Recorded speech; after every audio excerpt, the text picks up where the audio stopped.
Philadelphia. I'm Bruce Buffer. It's time for the Anthony Gargano Show. Good morning. Happy Tuesday to all across the Delaware Valley. This is the Anthony Gargano Show. We're presented by Rite Aid. Go to riteaid.com for your nearest pharmacy. You can get all your scripts, flu shots, any kind of things you need around the house over at Rite Aid. Well, this Tuesday, we always do the Sleep On It segment where we sleep on the game and we look at it with fresh eyes on a Tuesday morning. And so as I look at the Eagles from Sunday and that glorious win over the Steelers, what really stands out is one thing. I believe they'll get to the Super Bowl. I don't know about winning it, right? Like, that's just one game, and, you know, whether it's Buffalo or, you know, if Mahomes gets healthy from the high ankle sprain and, you know, the Chiefs, they just, you know, they don't lose, right? So you got them, and then you also got, you know, Baltimore can get hot. So the AFC, let's put that aside. Let's talk about just getting to the Super Bowl. There is one reason why I think the Eagles are, I'm not going to say a lock, but I think the Eagles will get to the Super Bowl for one thing from Sunday, and it is the drive. That goes down to me in history as the drive, the Eagles killing 10 minutes and 29 seconds. When you can hold the ball the way the Eagles can hold the ball, see, the best thing about how they're built is how they can bleed you. They can limit your possessions. So if they get any kind of lead, it's why they're so dangerous with a lead and why teams can't come back on them, because they just bleed clock on you. They're the most frustrating team to play, because if you fall behind, chances are you're dead. Like, you're staring at a deficit, 2 scores or more in the fourth quarter or at the end, and sometime in the second half. It's dangerous because they can bleed you. And this is, I think, their greatest gift. And this is what matches with their defense. We all love their defense. Their defense has been the biggest surprise and the biggest reason why they're so dominant, and part and parcel for the 10-game winning streak is because that defense is there. But the offense, holding on to the football, plays complementary to what the Eagles' defense is. They really match. Like, they meld together. People talk about it, coaches talk about it all the time about, you know, getting, playing complementary football. And all that means is your offense and your defense mesh together, and that's what we're seeing. So this 10-minute drive, the way they're built, they get into a lot of third and shorts, right? Like, and then when you're in a third and short, all you're looking for is a couple yards to get 4th and 1, and then boom, you got tush push or Barkley or Hurts with a sneak, like whatever you want to run, it's there to get it done. Look at this drive. All right, I'm going to read you the play chart. It's in front of me. The play chart from Sunday on this drive. Again, they take over early in the fourth quarter, right? 10:29 to go. And the drive starts with a false start. Now, since they're backed to their own 3, they only lose a half yard. So now you're at 1st and 11 at the 2. Interestingly, and then Hurts goes incomplete. So there's an incompletion. So now it's 2nd and 11 at the 2. Barkley goes for 5. It's 3rd and 6. And then this where a quick inside slant, something that Hurts loves to throw. He's good at it. And to AJ, who you know is great after the catch. First down, right, gets all the way up 21 yards to the 28. So now 1st and 10 at the 28, Barkley goes for 4. And then it's Hurts to Barkley for 4 and a short pass. So now you look at, again, 3rd and 2. How great is that? Barkley again, he goes for 7. Next thing you know, it's a 1st down, and they've already taken off 3.5 minutes off the clock. And they got a 1st down at their own 43. Barkley gets caught behind the line of scrimmage, if you remember, for -4. 2nd and 14 at the 39. That's when Hurts hits Devontae for a big gainer to 22, all the way down to the Pittsburgh 39. Barkley gets caught in the backfield again, right? This time he loses 3. So now it's 2nd and 13 at the Pittsburgh 42. Hurts throws incomplete. Now this is their first behind the sticks in a big way play. It's 3rd and 13. There's now 4:48 left. Like they bled all of that clock. Hurts goes to Devontae, 12 yards, 4th and 1. Now, you know what, 4th and 1, tush push time. Hurts gets the first down. Now, all of a sudden, 1st and 10, new set of downs. The clock is down to 3:19, which is incredible. 3:19. Barkley goes right tackle for 1. That's when Mailata gets called for a hold. It's now 1st and 20 at the Pittsburgh 38. Steelers start using their timeouts. Hurts goes short pass to A.J. Brown for 19 yards. Right now it's 3rd and 1 at the Pittsburgh 19. Tush push, first down. Eagles at the Pitt 19. 3 minutes to go on the clock. And now Pittsburgh's out of timeouts. Gainwell goes for a yard. And then it's Gainwell for 7. 3rd and 2. Gainwell goes for 2. Actually for 1. It's 4th and 1 at the 2-minute warning. And next thing you know, they get the first down. Boom, game over.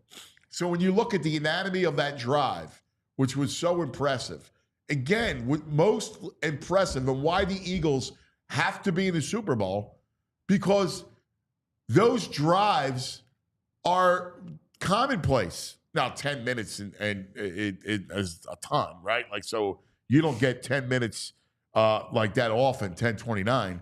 But the fact that they can hold on to the ball and get you like moving the sticks, like they're methodical. You see teams that are like these big play teams, right?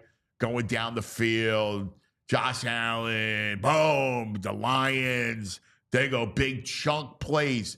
The Eagles aren't a chunk play team, but that makes them even more dangerous. The Eagles can come and they just death by 1,000 cuts.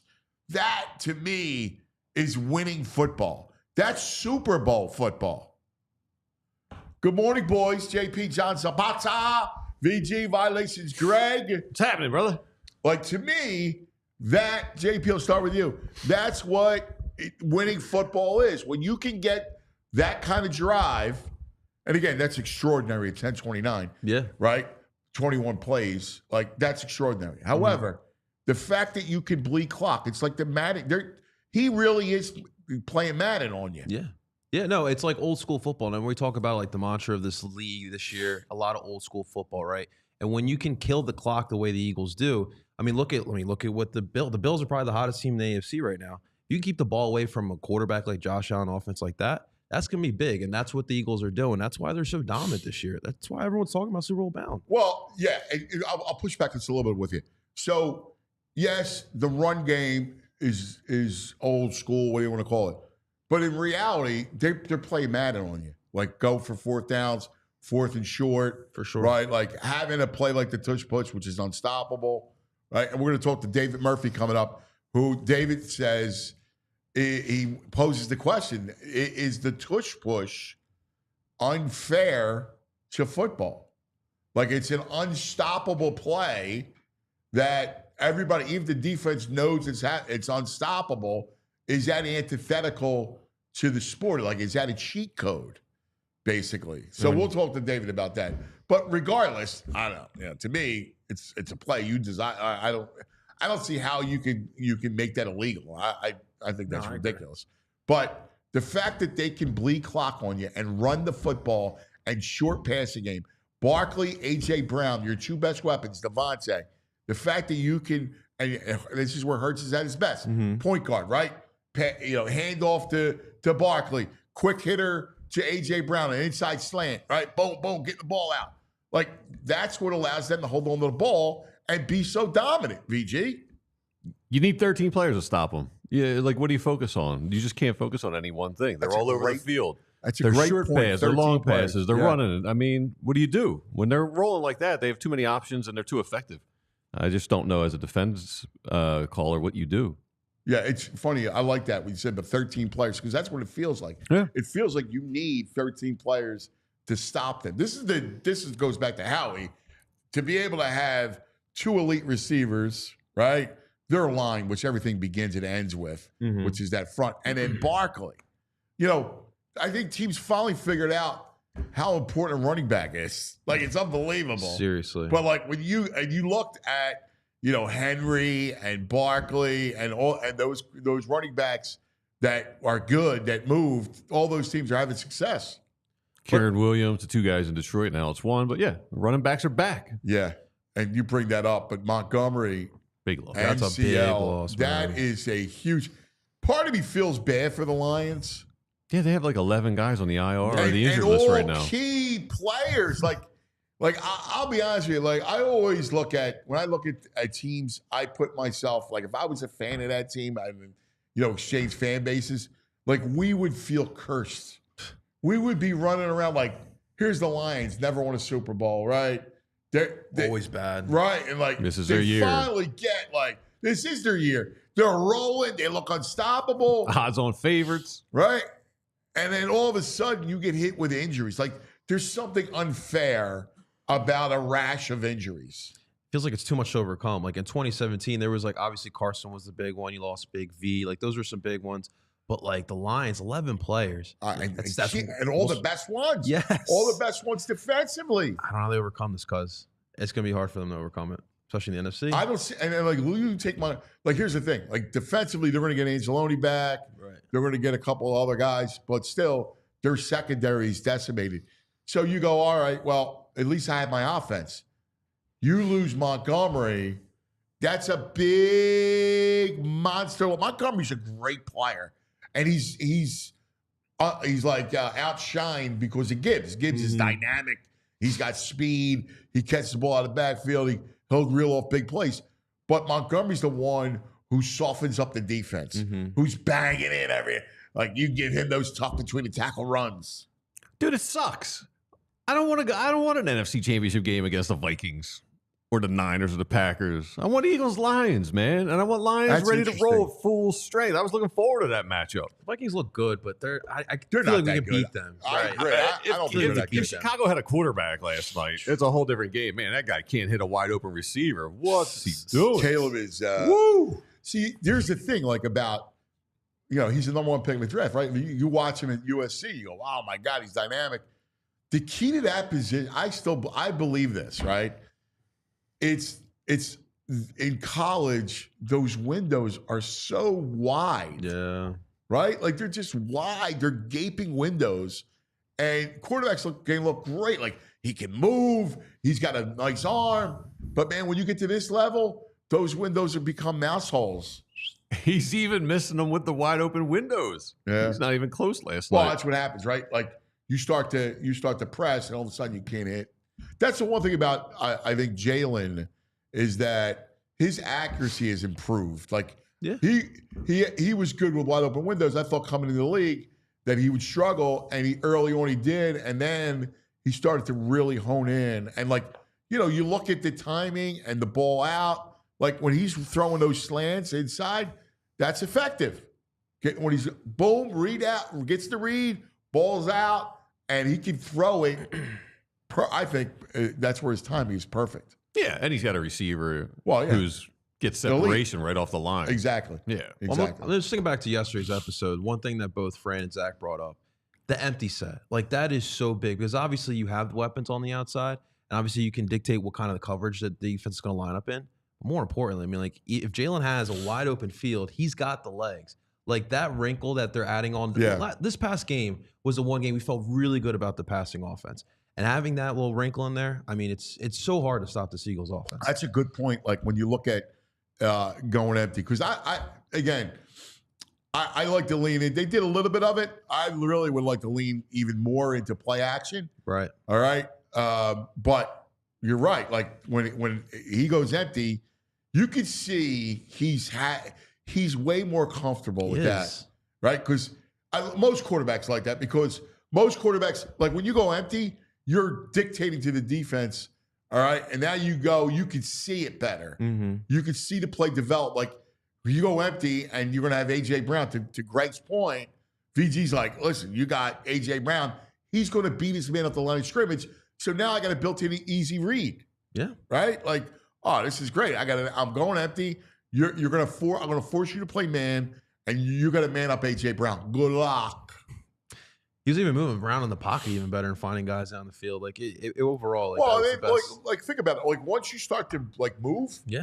Like once you're in rhythm, well then your confidence is up. Now you're making throws, right? That you saw moving the pocket and you're doing the whole thing. But I'm with you. I mean, empty's cool, but I want Barkley back there. I want the play action threat. I think Hurts is easier to defend with an empty backfield with a spy. I just think the play action threat of Barkley changes everything. So. It's gonna be interesting. Jalen's gonna be doing the Carson Palmer handoff now with the bad finger. Yeah, right. Now I will say this. This is you brought this up and it's interesting. I didn't really think about it. So you're disappointed that I was looking for this heavyweight match, man. Listen, Campbell versus Sirianni. I was too. I mean, I'll be honest with you. Like the setup was perfect. Yeah. Right. Is there anyone like I look at the NFC and I think there's only one team that can give the Eagles a game. Green Bay? Yeah. Mm-hmm. It doesn't excite me like the Lions do, though. They're the healthy Lions. Yeah, no, listen, I wanted the Lions too, but I wanted them in Philadelphia. Right? Like I really didn't. Now they're so banged up. I don't see how they're going to keep the 1 seed. I think they the lose Birds 2 games. Yeah. You think about it. Like who you got to play. You still got Minnesota. You still got San Francisco. Yeah. I mean, and Chicago's not going to be easy. I mean, there's no game On going to the be road. easy with all these injuries. I mean, it's insane. Like put Goff outside in the cold. Right? We'll see how Gibbs handles a heavy workload. No, he hasn't had anything like this before. The other thing. And they have to try to win for the 1 seed because, with their health, like you got to double in, go all in. Like the 1 seed is everything because if you get the bye, it's such an advantage. So, and then for them even more so. Like for the Eagles, it's great because you get those dome teams outside. Yes. And for Detroit, you want them coming in where it's fast track and the game becomes a shootout. Not many teams can be like the Bills and win a shootout like that. Mm-hmm. Well, that's what helped the 2017 Birds, right? They got that 1 seed. You brought the Falcons to Philly. You brought Minnesota to Philly. That was it. That was a big boost. It was huge. I mean, like, listen, you don't get home field throughout. Is Foles going to, still work the magic? Like, because it took the first game to kind of learn, to have that magic hone in. That's right. Dude, these stats for the defense that I was digging up this morning. Second half, they got 11 plays for 62 yards. The first quarter, Pittsburgh had 2 yards. So in 3 quarters of football, they had 64 total yards, the Steelers. In 3 quarters, 64 yards.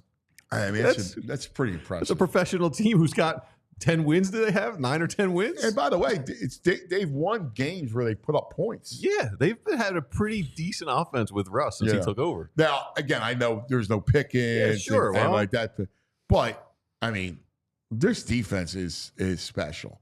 I mean, they're the story of the season because while the offense was kind of struggling a little bit, leaning in completely on Saquon, the defense is the one. Like, you can't have a run-based team without a great defense. No. Yeah. Yeah, and I feel like since the Saints game was the first real game we saw that defense come together. And obviously the following week, they were missing a lot of players due to injury. But that's really when they got the ball rolling and putting Cooper DeJean, starting Quinyon Mitchell, getting those rookies out there. Yeah, those kids. It's really been a big difference, The minute Coop goes in, he gives them another element, the middle of the field, playing the nickel corner.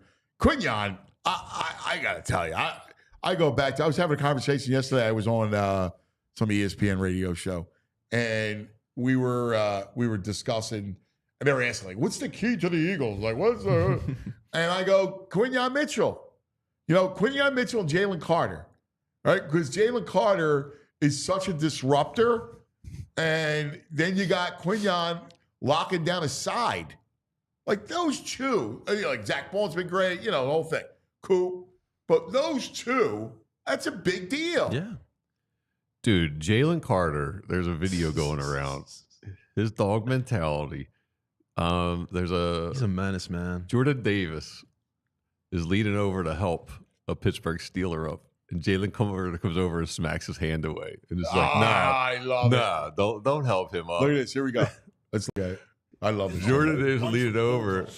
In that Jalen Carter pushes his hand probably away. like It's like, nah, don't give him a hand. a whole bunch Oh, I of love that. in that Dude, time. Jalen Carter's the man. Yeah, he is. He is. He embodies everything we want out of a defensive lineman. My favorite tackle forever was Ndamukong Suh. Yeah. Right? Like, nah, he was nasty. And, He you was, know, we got to man. live with the penalties and stuff like that. Nebraska boy. But, my God, he was a game wrecker, and that's what Jalen Carter is. He's the best tackle since Jerome, right? Yeah. Oh, yeah. Same kind of mentality. Totally. Like, yeah. Like, they've had some good tackles. Yeah, but Birds, you know. not this Hollis mentality. was good. Fletch- the big Fletcher stuffer. Cox, Fletch yeah. was Good. great. You know. But Jalen Carter's better. Yeah. Jalen Carter's good. Fletcher Cox was great, right? Yeah. Jalen Carter's better. Yeah. It's because I feel like Jalen Carter's more explosive. He's very nimble He on his is. feet. Yeah, obviously he's great. He's great with the hands as well. But like Fletcher Cox, really, it was consistency. Like I knew, like I can rely on Fletcher Cox every game. And Jalen Carter this year, he's been pretty consistent throughout the entire Very year, consistent. And which he's is playing great. a ton of snaps. Yes. You're playing like he's just on the field. Well, luckily, there was only like 42 Yeah, this yeah. week. I mean, Thanks to the offense. yeah. Freshened them up a little bit. Yeah. That's It's like fantastic. half a game. All right, we got lots to get to. All right, we got coming up. We do our Inquiry Tuesday. David Murphy will join us, so we'll talk to Murph, and then a little bit later on, we got Devon talk some Sixers. Maxey last Ooh. night. PG last Yeah, night. Max. Hot. Yeah. Here they come. Yeah. 10-9-8. So we'll talk to Devon. Will they get to 500? Absolutely. The race to 500. Yeah. We'll talk to Devon, Baldy at 10, and our buddy Bo Wulf at 10:30 to get you all set. Oh, man, what a day. What a day. It's just good times. Holidays across Philadelphia, and the birds are soaring. All right, let's talk about our friends at Golden Nugget Jewelers. Speaking of the holidays, right? Like you're looking for gifts for the women in your life. You're going, oh, my God, what am I going to get her? Listen, you can't go wrong with jewelry. Trust me, we're not good at giving out gifts, but you can't go wrong with jewelry. And you go to Golden Nugget Jewelers, you're going to be floored. You're a winner. You're a hero. All right, you're the Jalen Carter of your house. You got diamond earrings. You got diamond pendants. They got it all, right? And necklaces and bracelets. It's all there. And if you're in the market for an engagement ring, look no further than Golden Nugget Jewelers, where Philly gets engaged. My man, Yaron, who's the owner, he's got you covered. All right, he'll give you a whole dissertation on the engagement ring, the diamond, the 3 C's, cut, clarity, carat, 4 C's, right? Yeah, there's 4 of I them. always say 4 C's, the whole thing. And he's going to get you set, work within your budget. It'll be beautiful, man. You can, New Year's Eve, you want to give her the ring, propose, get down on one knee. It's right there. All right, Golden Nugget Jewelers, where Philly gets engaged. And then after you get engaged, you know what you do? You celebrate with a primo. Yeah, you do. You want to talk about the world's best football food, food for the holidays? Look no further than Primo Hoagies and the party trays, man. Like holidays, festive time, people are coming over. Always great to get the party trays. Like if you have a little gathering, like the Saturday is the college football playoffs. Yeah, some buddies over, some of your friends come over. You go get the Primo party tray. It is the greatest because it's all the taste everybody loves. And you can get whatever you want, whacked up. You can get the chicken cutlets. You can get the hoagies. You can get whatever kind of Italian, the turkey, the ham. It's all there. It's the best. You got the picky tray. All right. In fact, Frazier took the picky tray home the other day from our remote at Primo's to a friend. So it was funny. How'd it go over? Your We friends like enjoyed it. We loved it. Yeah. Yeah. it's Watch the good. games. Everybody picked. loves the picky tray. That's VG's favorite thing to do. Watch football with his picky tray. Yeah, man. Yeah. You got to like it. PrimoHoagies.com. Made with only the finest Thuman meats and cheeses piled high on that seeded roll, baked fresh in stores every couple hours. Primo Hoagies. You'll say what I always say. Not just a hoagie, it's Primo. All right.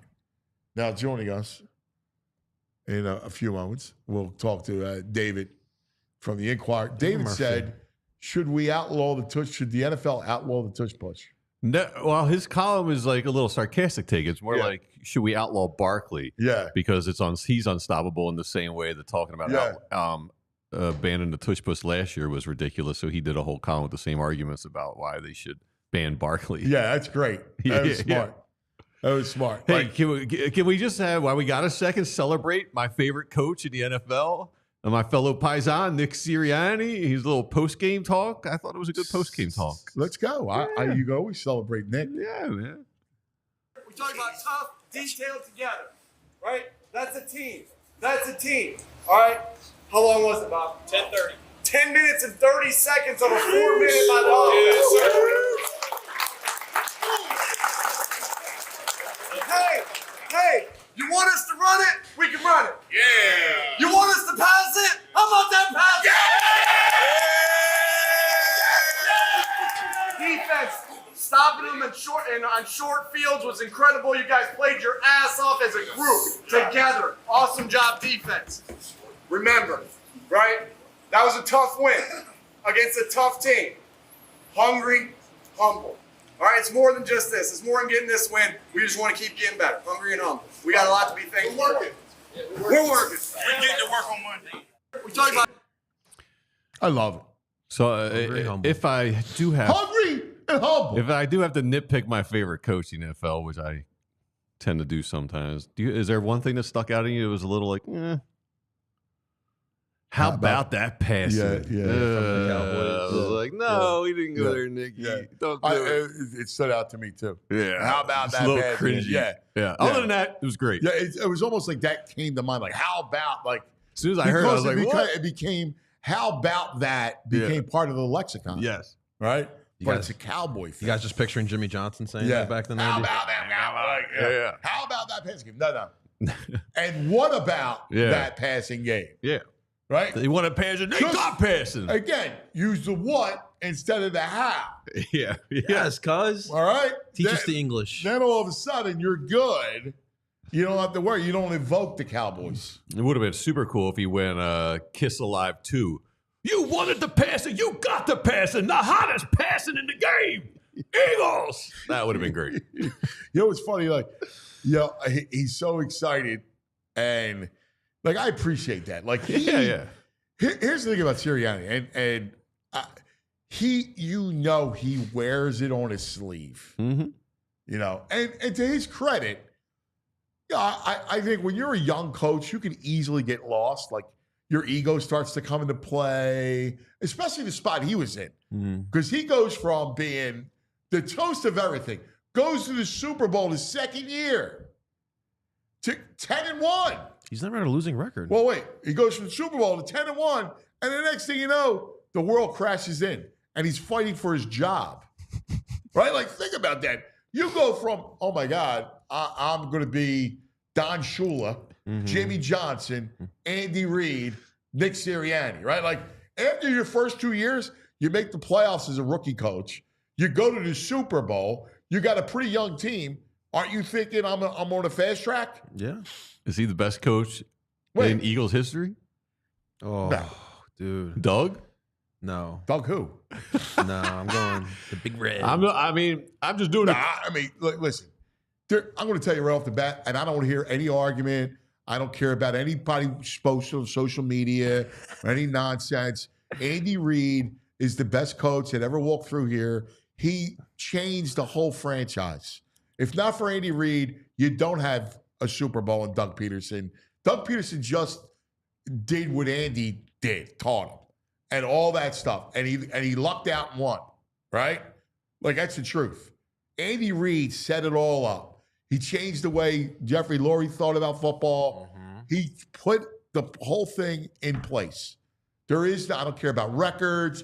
I don't care about Knicks playoff. 1-0 in championship games. I don't care about any of that stuff. it doesn't matter. Look at these winning percentages. Guy Chamberlain, number 1. John Madden, number 2. Vince Lombardi, number 3. George Allen, number 4. Nick Sirianni, number 5. Yeah, I know. I mean, I know you like to tweak. With all due respect, who's Guy Chamberlain? 1922 to 27. You don't remember him? Wilt's cousin. No, I love him. Like, he spent yesterday talking about the nonsense that we argued for 10 minutes over. He always finds an avenue, man. You're the greatest at it.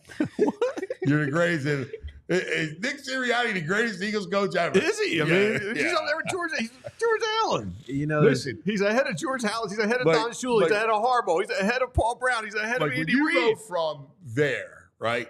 Look, but seriously, let's look at it honestly. Like, forget that for a second. All right, come with me, right? I'm coming Let's with get you. a deeper conversation. Yeah. Like a real conversation. Yeah.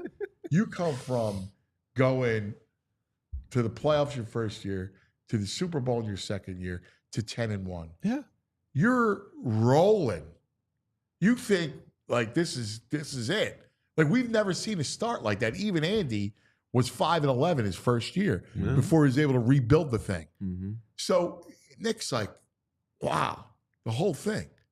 And then it comes crashing down. And then all of a sudden you got Belichick, ghost of Belichick. He's at NFL Films. You know, remember during training camp. Remember us talking about that? Yeah, of course.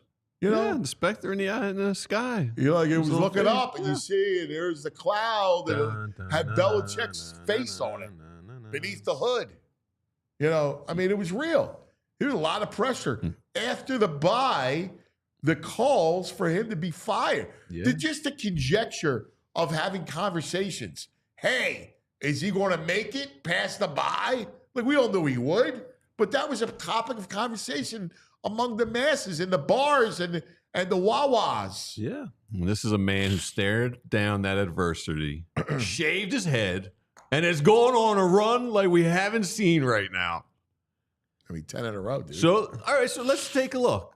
I understand what you're saying about everything Andy did. First 3-4 years, Nicky's looks a little better than Andy Reid. Yeah, but coaching 14 years, gotta especially take in this city. I'm saying Nick may be here for 15 years, Dude, but for the if first that's the 3 case, then yes, years, he's for the better first- than If Andy you look Reid. at their first 3 years comparable, Nick's had a better first 3 years. Dude, you're the same guy who you tortured me about. When I tell you I like Nick Sirianni, you torture me about that. I saw the light. You were right. I've seen the light.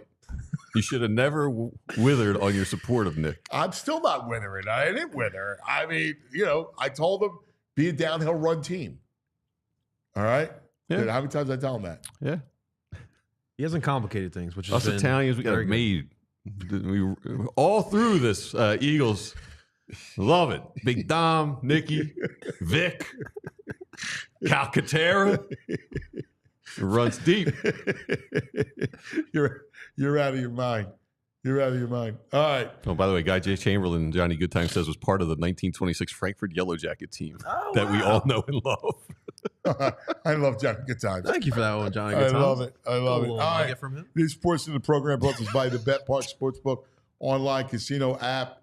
And let's welcome to the program the fabulous columnist for the Inquirer, friend of the show, our buddy David Murphy. Murph, good morning, buddy.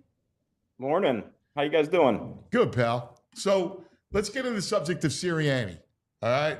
Because what we saw from Nick, right, comes in, makes the playoffs his rookie year, first has the press conference that rubbed into town the wrong way, right? All of a sudden shows he can coach. They go to the playoffs. Next year, he's in the Super Bowl, toasted the town. He's 10-1 the following year. Then the world crashes down. And then, you know, they're out in the playoffs at first round. The training camp, there's talk about Belichick being at NFL Films. Then they get off to the slow start. There's conjecture whether or not he's going to make it.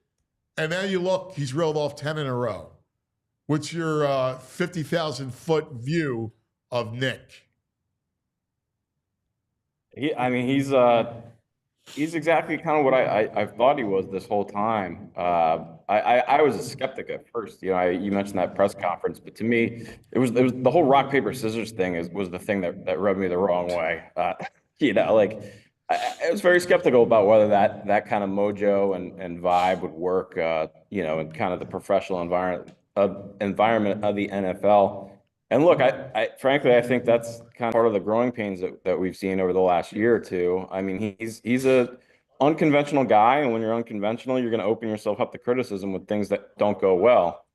But I'll say this, I think the further we get from last year's kind of slide, the more I think it looks like, there was a chicken and the egg question. Did the dysfunction come from the losing, or did the losing come from the dysfunction? And I think, the further we get out from that, it really looks more like a simple matter of they didn't have A.J. Brown for that playoff game, so it looked super bad. They had a tough road spot in Seattle when Hurts was sick, and that Giants game was a meaningless game. And I think Sirianni the whole time has kind of proven that he really kind of has been in control. And I think his navigation of the Hurts relationship has been, he's done everything he could do on that front. And I think Hurts is different guy, and I think Sirianni has somehow kind of massaged that relationship to where Hurts can kind of still be, a little weird and not necessarily the most conventional leader in the world, but look, in a position where he needs a certain environment to succeed, and I think Sirianni has created that for him. The Hurts thing's a great point because, I glossed over during the training camp, there was a great divide, and it felt like, it felt like that he did not. I mean, clearly he didn't have the confidence of Hurts. Yeah, that was I still remember that day in minicamp when, that whole awkward kind of back and forth went down, and at that point I thought, oh man, these guys might be screwed. And I said this, my whole thing with the NFL, my philosophy is always like, if you can envision a scenario where you're going to you would fire your coach in the middle of the season, you just got to fire him that offseason, because it never works. To, have a guy claim, you look at the Bears, and I couldn't. Harbaugh with the Ravens, somebody brought up 1 year back in the day, but Harbaugh had already won a Super Bowl and had a ton of political capital. I just can't tell you a situation, from Patricia with the Lions back in the day. It just never works, and you waste a complete season like the Bears have.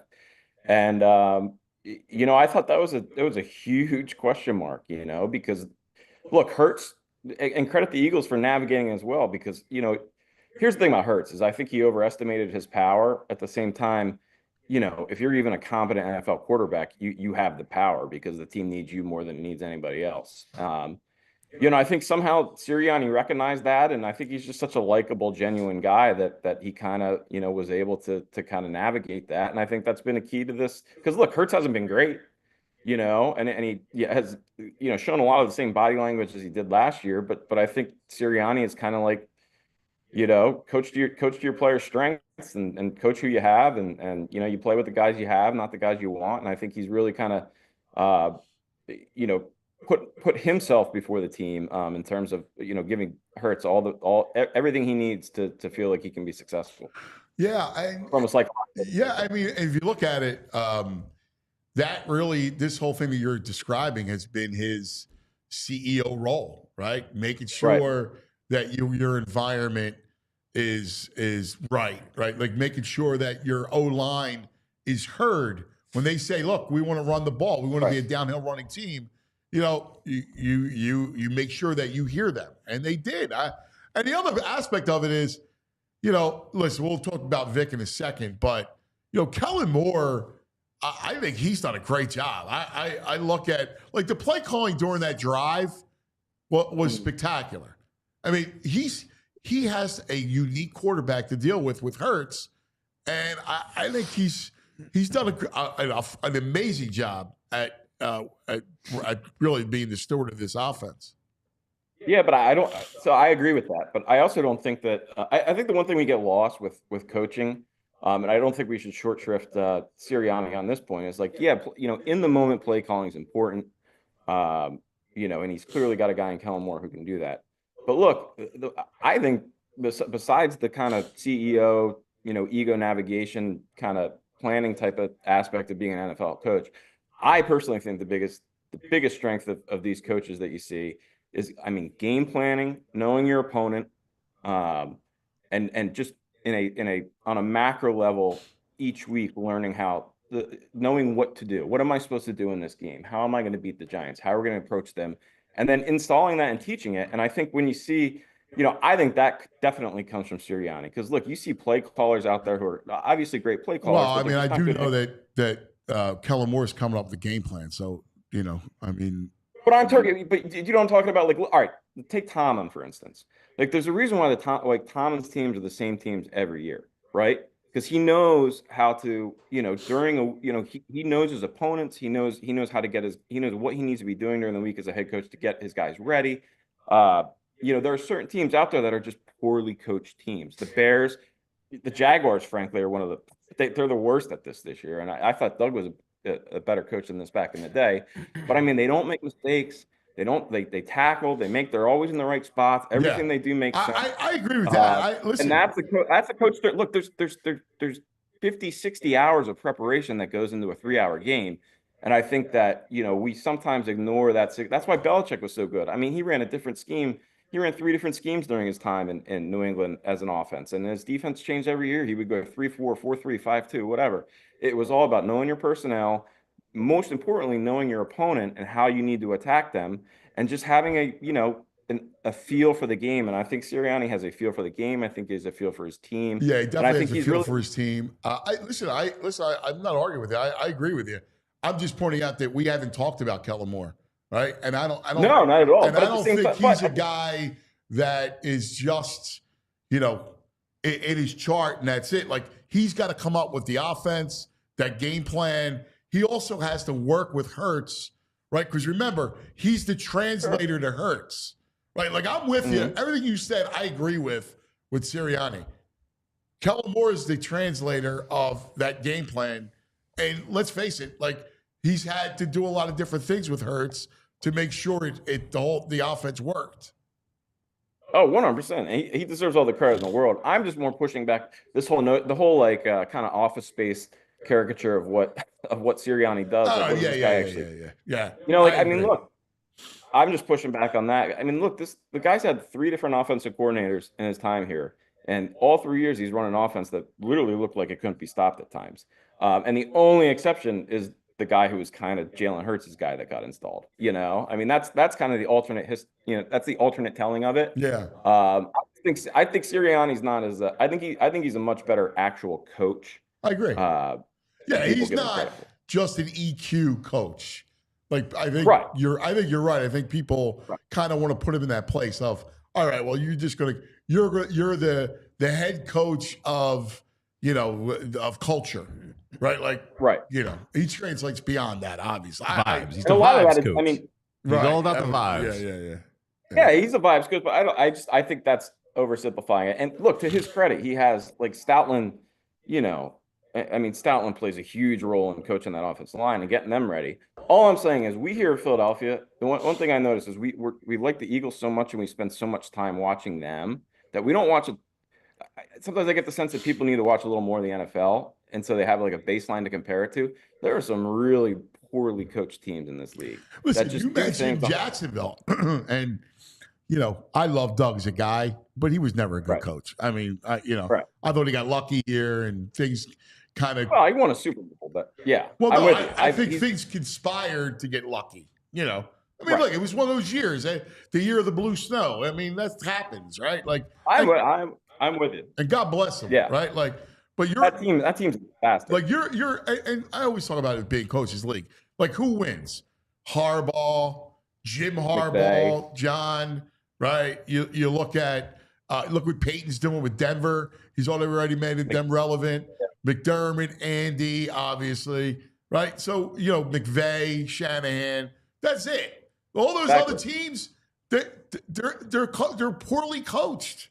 I mean, look at the Chargers when before they upgraded, how bad they were under Staley. Perfect example. That's the perfect example. And it wasn't just Staley.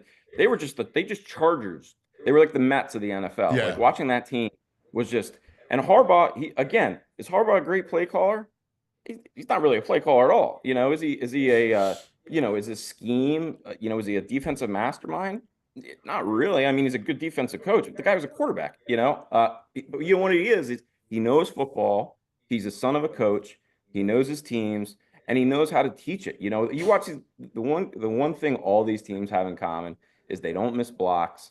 They look like they're marching to a metronome, like bump, bump, bump. It's just very precise, you know, assignment football, you know, and that was always Belichick's thing. If you can teach guys like it kind of bit him in the butt because he tried to win with Mac Jones because he thought he was so good at it.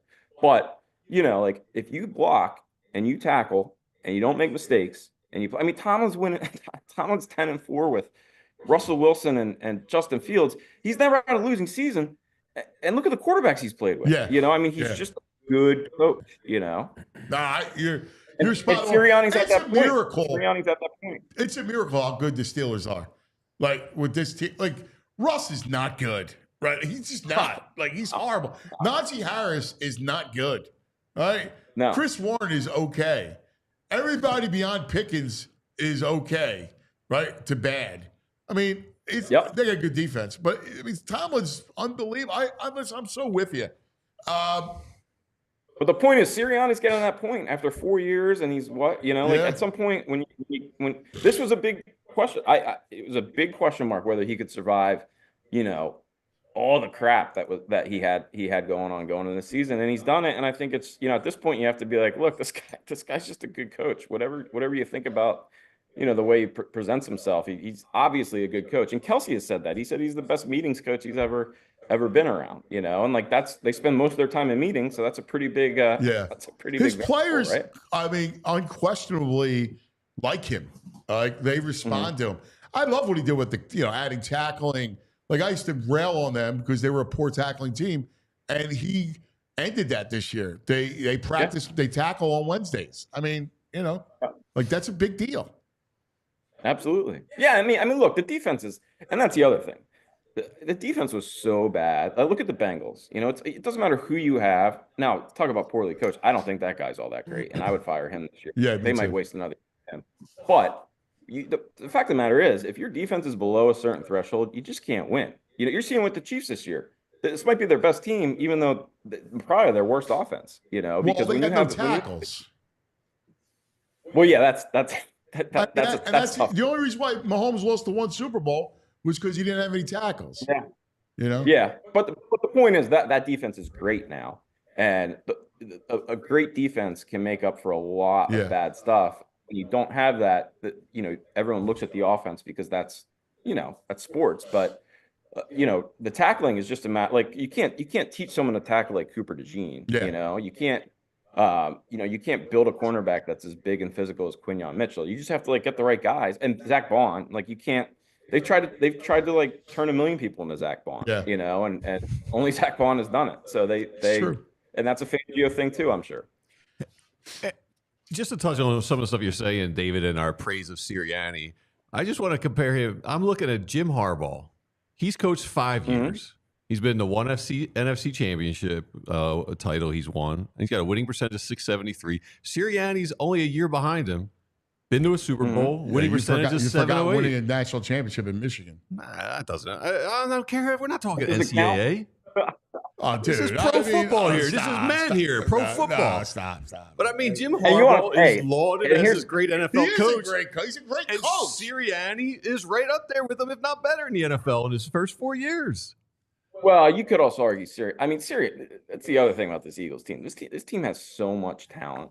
Like it's absurd how much talent they have. I mean, they have the best running back in the game, arguably the best offensive line, right? Best offensive line in the game. You can make an argument, easily make an argument that they have the best receiver. Now, obviously, I'd put 2 or 3 guys ahead of them, probably maybe only Jefferson. I might put Nakua up there at this point, but whatever. You know, the fact is, him and Devontae are the best tandem in the league. Right.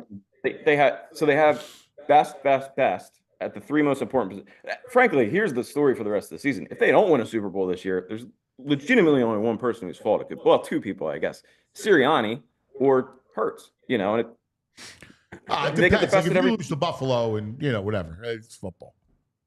But the point is, if you have the best running back, best offensive line, best wide receiver, and your offense isn't good enough to win a Super Bowl, then whose fault could it be? You know? Yeah. Get another offensive coordinator. Just keep moving them in. We could. All right. I was implying the quarterback, but yeah, I'm with you. Murph, have a Hey, by the way, can I say, Murph, that sweater is amazing. You look like you just walked You off like the it? set of an Irish Spring commercial, and I love it, man. It looks nice and warm. It's my dad. It's my dad's sweater. I'm getting ready. I Solid. love it. I love it. What do you got What are you working on? I'm gonna write about the Phillies today, and I'm gonna write about. I'm gonna give Dombrowski some props for hanging on to his prospects and not trading Aiden Miller or Justin Crawford, because hey, Miller's the real deal. And you're gonna need those guys. You can't trade those guys for 1 year Kyle Tucker or whoever else. All right, good stuff. I'll be reading it. Everybody will be reading it. Make sure you read our buddy David Murphy. Thanks, my brother. What's up with the Nebraska shirt? It's in the rotation. All right. Matt Rule. I still talk to that's Matt. it. I get a care package once a year with 1 million hoodies, and I love gear. I don't collect much, but I love gear. I can't wear it, but I have Harbaugh sent me Raven stuff. Andy sent me all the Chief stuff. McDermott sent me Bill stuff. So I have these boxes of all this stuff, and I love it. I just love gear. You got to get in. You got to get in down at University of Texas, because those the whites, whites and the Auburn. They're awesome. Man, those are the best. Those are the best unis in college football. Yeah, they are. They're cool. They're very cool. Thanks, brother. You're the best, buddy. All right, man. See ya. David Murphy. I love the gear. I love football gear. Everybody loves that. Doesn't matter. I mean, for the most part. I mean, you just wear college. You wear any gear, or college? You're allowed to wear any gear. Yeah. I can't wear the NFL gear on the show. no? You got no Notre Dame gear? No, I don't What's up with have that? that. I was don't know about to anybody say, you need some Notre Dame gear. I only know. I only I get these care packages from guys that I've known throughout the years. Cuz needs a Who plug can we out Notre contact Dame. for a care package for Notre Dame? I don't know. I mean, who's got them for Secret Santa? Let's buy them a hoodie. No. Yeah, get him a What's nice it from hoodie. the actual program? No, it's better if it's you can buy. Yeah, stuff free's with- always good. Well, Sure. no, it's not about it's about what they wear. I like to wear what they wear. The You can buy- sideline You gear. can buy sideline gear. It's not the same. It's got to come right from the team. It feels important that way. When you get Exactly. it. I'm a fake football guy. I haven't supposed to tell you. I'm a fake football guy. I refuse to buy any football gear. I'm a fake guy. I'm a wannabe. Someday I'll have a college program. Yeah, I know. It's coming. All right. I'll be tides the are GM. turning. Westchester, right? We said? Yeah, Whatever. Westchester. Rowan, Westchester. I mean, I want to be the guy. All right. I'm recruiting. Give me the NIL. I'm ready to go. All right. Let's go to our man. Speaking of great people, we love them. Family. Let's talk a little Sixers. Devon Givens. Devon! Free gear is always good. You know it. How much? How much swag did Cousin send you? I have a lot of Phoenix stuff left. I don't have a lot of Brooklyn. He wasn't there long enough. That was only a year and a half. And I have a jersey from the Knicks, and we'll see what else comes my way. But yeah, all that stuff is good. Derek does. I wasn't allowed to wear any Brooklyn Nets stuff on the show, so I certainly can't wear any Knicks things on the show. So, Listen, I I got a bunch of stuff I can't wear. You just can't wear. I wouldn't do that. Yeah, I do have my Villanova jersey. Yeah, I have my say no Villanova Nova jersey. stuff? So yeah, that's doable. Like you got, I wear that's my doable. yeah. Any of that stuff's fine. Yeah. Hey, last night was good. PG. I mean, yeah, Maxey. one game at a time, right? I mean, we Charlotte. evaluate them on what they tough do. competition in Got them all Charlotte. ball back. Hey, it's not like they're 18 and Could we 4. cut the nonsense for a second? Yeah. I feel like my basketball soul has been gutted. What Totally do they do understand it. from here? Take a game at a time for right now, and the unknown with Joel Embiid, of course, the gut punch of Jarrett McCain. You just have to take it a game at a time to see where they go. And even last night after the win, and I said I would not update anybody. This one when Embiid was healthy enough where they played 2 games in a row together, that I wouldn't update the Eastern Conference standings, because let them get the 10 wins, let them do some real stuff that will ultimately put them back in that position of the Eastern Conference standings overall. But I mean, you had people in the chat even last night talking about, well, they're only 5 games out of 6th place, and they're only a game and a half out of 10th place where they'll be back in the play-in tournament. And to see what you saw last night, and it was encouraging with Paul George and Tyrese Maxey. This is what we've been asking for because, like I said to you last week, and we talked about it on our PHLY Sixers show, is we knew there would be multiple offenses because of the heads up that Joel Embiid wasn't going to play back-to-backs. And we already know with his history that he's not going to play, a certain amount of games. And then they talked about Paul George missing time as well. So what does the offense look like, though, with Tyrese Maxey by himself? What's the offense look like with Tyrese Maxey and Paul George as the 2 guys leading this group? And that was the best that we got a chance to see it last night. I don't care that it was the Charlotte Hornets because we need to see a good product from them. We needed to see a good performance from those 2 together and win a basketball game. And we got that. Can they build off it is the question. So when you say you are devastated by your basketball soul being taken, I agree with you 100%. None of us saw a 8-win team this far into the season or this early into the season with so many losses behind them.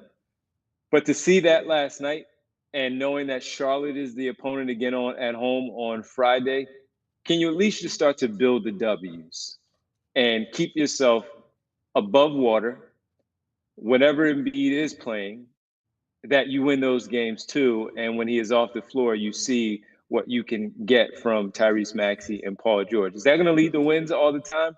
Probably not, because you're going to still need the performances from the role players like you got last night. Kelly Oubre, 19-9. He was tremendous. Had some really good defensive performances as well over this string. Andre Drummond showed up last night and had 15 rebounds and looked like the Andre Drummond that we expected. And he really didn't get much from everyone else, but it was enough to win that basketball game. So, again, I'm not trying to blow smoke up anybody's you-know-what of any of your viewers, your listeners, you guys there, none of that. I think you all know by now to know I'm not doing that. It's just simply we still have 50-plus games left of basketball to watch. So if they're not going to tank, which they're not, you have to take what you can get from here right now. And that was something at least to hold us over for a few more days until we see what they have against Charlotte on Friday. So what happens with Embiid? Like, what's the plan now with the latest, broken face? Yeah, the sinus fracture, which I've never heard of. And he's done this week, so he's not going to play in the 3 games this week. Charlotte Friday, back-to-back with Cleveland on Saturday. He's not going to play in any of those games. You see if he's available against the San Antonio Spurs on Monday here in Philadelphia before they hit the road for the Christmas trip, starting with Boston on Christmas Day. And I think that's where it goes. I think it's a day-to-day thing with him because of that. I don't know if he's going to have to wear a mask. Does it affect, I don't know yet. Does it affect his breathing, right? Like, how does that affect? And you know him. If things aren't optimum, what are you going to get out of him? Yeah, we've seen the mask before, and he can't wait to shed the mask. And you can't blame him, right? Right. 2 facial fractures with the orbital bones. And now this, outside of being Rip Hamilton, I don't think there's anybody who has been comfortable wearing a mask, and that was a superstitious thing that he just kept going. So I don't know, and I would imagine that it would be a mask to start off. He's familiar with them, but as we know, he was never really comfortable with them. Where Kyle and Derek brought it up on the show, or Rich, I can't remember which one it was that brought up when he had the black mask for the Phantom of the Opera mask that time, and he wanted to throw it off, and Brett Brown almost ran onto the floor saying, "You have to put that back on. We could be fined for that." So I don't know, but I'm sure they'll try to fit him for a mask once again to protect that area and go from there. But reevaluate it in 1 week. Yeah, that trip. That trip is a scary trip. Like, they've been skating, playing. Here's the thing that's so distressing is that their schedule's been easy. Mm-hmm.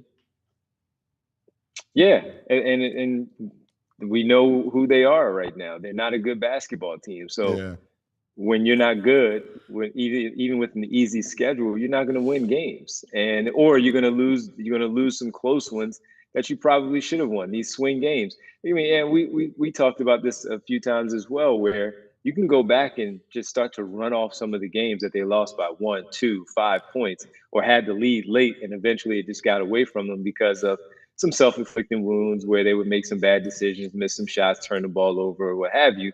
But Phoenix, the Lakers, on that trip early in the season, you go to the Cleveland game at home where Donovan Mitchell couldn't make a shot till the fourth quarter, which was reminiscent of the Jason Tatum game 6 a couple of years ago, where, something like that happens and you get yourself in trouble where those should have been wins. They turned into losses, unfortunately, for the 76ers. So they got to start stacking these wins and by any means, because Charlotte is doable. I wouldn't say Cleveland, of course, in the second night of a back-to-back, but when they go on the road, you're not going to beat Boston. But what about Utah when you're on this trip? Can you beat one of these teams that are on the schedule you should probably take down? It was funny. I was sitting there. Remember the day I had the bright idea. Hey, come in, Devon, and let's do game by game schedule, W's and L's for NBA, and for the true entertainment. We had Andrew juggling behind us. Yeah, it took like a half hour. Man, saw this coming. We were wrong on those W's and L's. Yeah, we were. We were also looking at a little more of a healthier group. Yeah. Paul George, no knee issues. Tyrese Maxey not missing a few, and the start for Joel Embiid. Yeah, buddy. Devon, you're a man of reason. I mean, I tried to check in a little bit last night. Paul George looks like he's feeling a little more comfortable with his teammates in the offense. Did not have the knee brace on either. Yeah. What's the ceiling for this squad? Predict for us. What's the ceiling for this squad? I don't even think, as you said, I'm the man that tries to look at some positive things. I don't know. I don't know right now.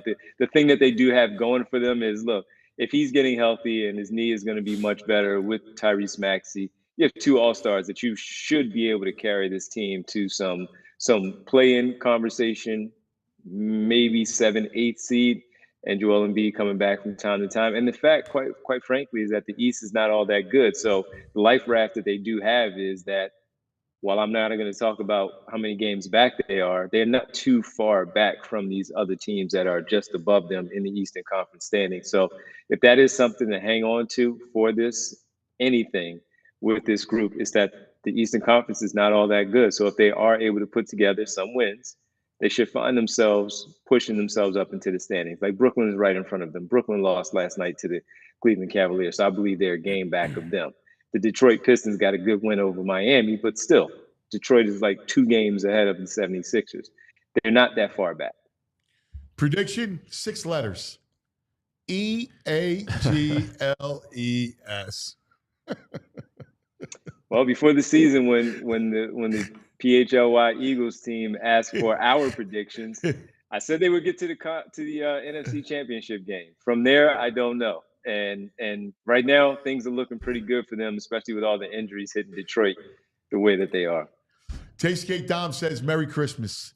All right. Dom, my man. Yeah. Merry Christmas to you, too. Yeah. Well, I'll see you. We have a big day Friday, Reading Terminal Market. Looking forward to it. Yes, sir. Yes, sir. So, Dom, Merry Christmas. I'll see you guys on Friday. Tell Baldy I said what's up. Haven't seen Baldy in a while, so I'm going to try to get Baldy to come to the Reading Terminal. See, he's traveling all over. Yeah. Absolutely. Thanks, my brother. Yep. Good to see you. All right, see you guys. Great Devon Givens, all PHLY Sixers. All right, let's talk about some of our friends. And then we got Baldy to talk about this Super Bowl kind of. Oh, man, this team is rolling right now, 10 in a row. Hey, let's talk about Parks Casino, Street Road, Ben Salem, and the Bet Park Sportsbook app. Reminder that every weekend, my team at the Bet Park Sportsbook Online Casino presents, that's right, double the spread. Double the spread. You got to check the Bet Parks app on noon every Friday. That's where they pick a game, and they double the line for the underdog. It's really unbelievable. They've been rolling. That thing has been hot every week. They pick one game, they'll let you double the spread, and you got it. Don't forget, on Bet Parks app, you can bet more than just a score. You got touchdowns, you got passing, rushing yards, interceptions, you name it. Sunday Birds 3.5 at Washington. Over under 45.5 points. Don't forget, every Friday, double the spread. BetParks.com has terms and conditions for double the spread. There's always another way to win on the BetParks Sportsbook online casino app. You got to be 21. You got to be in PA, New Jersey, Michigan, Maryland, Ohio. If you have a gambling problem, please call 1-800-GAMBLER. I love it, cuz. All right, well, let's talk real quick about our friends over at Empire Today. We all made the joke yesterday. Luckily, today we have a dry carpet. I did throw it out there. Maybe we do need Empire Today in the studio. Would be nice to have some hardwood floors throughout the studio. Maybe inside your own house, right? Maybe we need to change some of those hardwood floors. They've been there since the 1980s. So with our friends over Empire Today, you're not only going to get that in-home shop convenience, you're going to get quick and professional installation and that price match guarantee. And what I love about Empire Today is that they are like family. They're going to also treat you like family. They're also going to put the best flooring in your house, just like how they would do for their own home. And obviously, they're going to have some competitors, and these competitors are going to offer you low pricing. That means low quality, and you do not want that. Empire Today won't do that because they know you need good quality. You want flooring that's going to last a while because it's not cheap. So Empire Today, that's the difference that they are giving. So what are you waiting for? Schedule your free in-home estimate today. Our listeners can receive up to a $350 off discount when you use the promo code PHLY. Just keep in mind, restrictions do apply. Just visit empiretoday.com/PHLY. And you'll be saying the same thing that we say when we talk about flooring. Visit our friends over at Empire Today. There it is. All right. This portion of the program brought to you by TrueMark Financial Credit Union. Oh, you got to check out the credit union difference. TrueMark Financial. What a great company. All right. Time now for the one, the only, Baldy.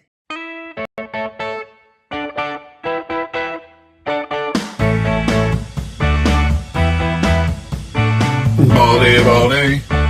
Oh, let's talk some football. Ay, Baldy, Baldy. Oh, he likes meats and football. Oh, Baldy. That's right. Oh, Baldy. We got a Super Bowl team, Baldy. 10 minutes. Now, this is Baldy time.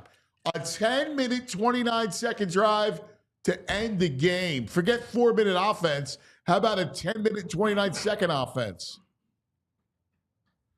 You're muted, brother. We can't hear you. How's that? There we go. Gotcha. Okay. No, that was an amazing drive. Amazing finish. What they did. That was like, that's just a dream. That's an offensive lineman's dream. That's a head coach's dream. That's, to be able to do that in this league right now is almost unheard of. And so, yeah, that was some way to finish the game. I'll tell you that. Let's talk a little bit about coaching too. I think Kellen Moore has done, we don't talk enough about him. I think he's done a really good job translating the offense in Jalen. There's been issues, right, throughout the year. And look at that passing game. The way he's handled it, they go empty. Jalen's comfortable and empty. He's able to see things before him, right? Listen, they've gone to what they needed to do, which is a downhill run team. Pittsburgh said, all right, we're going to sell out against the run, beat us with the pass, and they did. Well, in order to do that, they had to play man coverage with Joey Porter Jr. or Dante Jackson. And A.J. Brown's like, you want to play me man coverage? I don't care what the name on the back of your jersey is. Porter, Jackson, doesn't matter. He beat man coverage. They had man beaters. They ran their crossers. They ran their, their pick plays and their rubs. And, Kellen was all over it. And so that's what the Steelers did. And, if that's what they wanted to do, then you had to beat them another way. And I think it worked out for everybody. It was a big love fest out there. Obviously AJ had a great game. Devontae had a great game. Everybody was happy. The quarterback outside of TJ knocking the ball. I don't even know if TJ would have knocked it out of his hand if he doesn't have the broken left hand. If he doesn't have the broken finger on the left hand, he's holding the ball with his left hand. That's the reason why it was in his right hand. And that's as soon as TJ saw it on the inside, he went to punch it out. But otherwise, it was a pretty flawless performance by Jalen. So where are they in your mind? All right. Now you look, Detroit it's an avalanche of injuries. They lose 3 more key players. I mean, and like it killed, like their defense is getting buried. But then you lose Montgomery on top of that, and he's such a valuable piece. Softens that defense. Great compliment to Gibbs. I mean, this. I'll get to that, but like this game, cuz the game that we watch is in the hands of the coordinators. All right, so if you say, okay, Detroit is decimated on defense. Well, they're starting Quan Alexander. Like they picked him up the bus stop 4 weeks ago, making a second start. So what did Joe Brady do? Well, let's get Ty Johnson, our fastest back, and let's get him matched up in the passing game. Like their backs, whether it was Cook or Ty Johnson, they got matched up on linebackers, and they couldn't stay with them. And so now obviously Josh Allen had his game, but they got matchups. And so, if you look at Detroit, I know you have, they start every game almost identical. They feed David Montgomery. Gibbs sometimes doesn't even get a carry in the first quarter. Yep. They get Montgomery going. He starts it and he finishes it. And then Jahmyr Gibbs comes in and he gives you the explosive plays, play action, screen, all that stuff. And they don't have that now. And that was a big part of their heartbeat was David Montgomery. I remember talking to Dan about David Montgomery and why they signed him last year. And he goes, Baldy, we had to play that guy. First 2 years I was here in Chicago, we couldn't tackle him. Like when he became available, I couldn't wait to go get him. They had DeAndre Swift, who's a good back. Like I'm getting Montgomery, I'm going to draft Gibbs. They had a brand new backfield. And to lose that now, they lose a lot. They lose an awful lot right there. Yeah, and so I look at it and I go, all right, I can't see how they're going to hold on to the 1 seed. You're at Chicago, you're at San Francisco, and then you're home against Minnesota. And the Eagles, you got, this week at Washington, and then 2 dead teams, Dallas and Giants. Yeah. Well, I wouldn't overlook Washington. I mean, if you remember that last game on November 14th, I mean, it's a close game. The Eagles scored 3 touchdowns in the fourth quarter to blow it wide open. But, it all turned on a 4th down stop by Zach Bond. And, that got the Eagles good field position. They finished the drive. But, for 3 quarters, it was a game. Now, one thing you got to look back in that game, Terry McLaurin caught 1 pass for 10 yards. Now, credit Quinion, credit, the corners. But, he's killing teams right now. He's got 11 touchdown catches. He is their deep threat. So I'm not ready to just write the Commanders off this week, and I'll be there on Sunday. I'm looking forward to it. But the Eagles are a better team in the trenches. And so, but, that's the one team out of the last 3, I think, that has a chance to give the Eagles a game. My Giants, they might not even need the Giants. Maybe they already finish it by the time they get there. But they have a very good chance here. Minnesota is really, really good. And I've been saying it for weeks now, but I would say that the Eagles have an excellent chance of being the number 1 seed right now. So, okay, so if you put the Lions over here, clearly the only 2 teams that can challenge the Eagles would be Minnesota and Green Bay. Well, I would add one other team because the Buccaneers have had the Eagles number. And I just saw them go out to Los Angeles. I was in L.A. Yeah. And they wiped up the Chargers. Yeah. I wiped them up. Yeah, and I was impressed by that. I really was. That defense is coming on, and Baker played fantastic in that game. Well, I mean, look, you think about this now. I mean, I'm saying the Bucs because the Bucs was the last Eagles loss. You like the Bucs, too. And they wiped them up that day. And then, I know things have changed, but they've beaten them. They've knocked them out of the playoffs last year. They've beaten them in the playoffs, Nick's first year. They've had their number. But I would say this, if you're looking for teams that just have improved, I'm looking for improving teams. The Eagles continue to evolve themselves, but the Bucs were the worst rushing football team in the NFL for 2 straight years in a row. They get Liam Cohen as an offensive coordinator. They draft Graham Barton. They draft Bucky Irving, and they ran the ball right down the Chargers' throats. And so this Bucky Irving is a hell of a back. He is. I didn't think he was going to play because he was so banged up. He was stretching in between every single, they didn't know how. I talked to the kid before the game. He's this big. but he's got a big smile on his face, man. And, he was stretching like yoga stretching out there on the field during the TV timeouts, trying to keep his back loose. And he gutted it out. He's a tough kid, but he's got a hell of a burst, man. So I would say that, yes, the Vikings and Lions for sure, and Packers, I wouldn't count them out by any stretch, because they do a lot of things really well, including taking the ball away. But I would say the Bucs could be a problem just because they have been a problem. Yeah, it's a good point. And yeah, I was really impressed by that. Green Bay dominating Seattle Sunday night was interesting and scary. The only thing I would say about the Packers is I love their front. I think their front is really dangerous, but they're a little banged up in the secondary, and that would be the way to beat them, which would be down the field. You got to be able to protect. So you need a good line, and you would have to beat them down the field. But I'm with you, Baldy. Like, they're scary, and Love is playing great, and they got an abundance of weapons. Well, Josh Jacobs is having a great season. He had a good game against the Eagles, in Brazil on a terrible field. He's just a great back. He's just, all the backs that have come out of Alabama. I don't want to say Derrick Henry. He's different. But, I mean, all the other kids that have come out of Alabama, Josh Jacobs is a phenomenal player. Like, his balance, his vision, the way that they play together up front, that would be a good test. They got receivers that can go get it. The tight end, Tucker Kraft, is a great player. They really play well together. Jordan Love hasn't thrown an interception in, I think, 3 games now. Maybe it's 4. And so he's really doing a good job of taking care of the football. Remember, both teams are different teams than they were, in Brazil. So it's not even worth going back and comparing that. But that game got broken wide open on the first play of the third quarter when they had A.J. Brown for that 70-yarder to the touchdown. It got broken wide open on one play.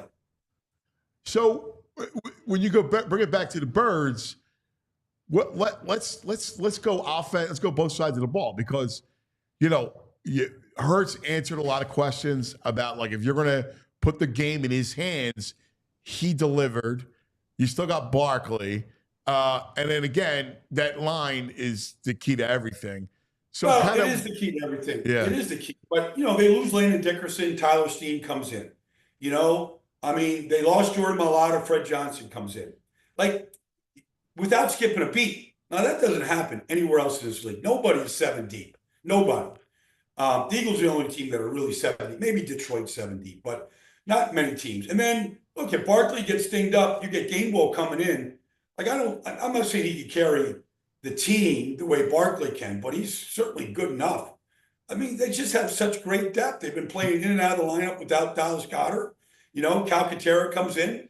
He's stepping up. Like, it's just deep. They're just a deep team right now. So that sort of depth, because I'm with you. Like, I'm astounded by their depth, and that goes back to Howie and his personnel department.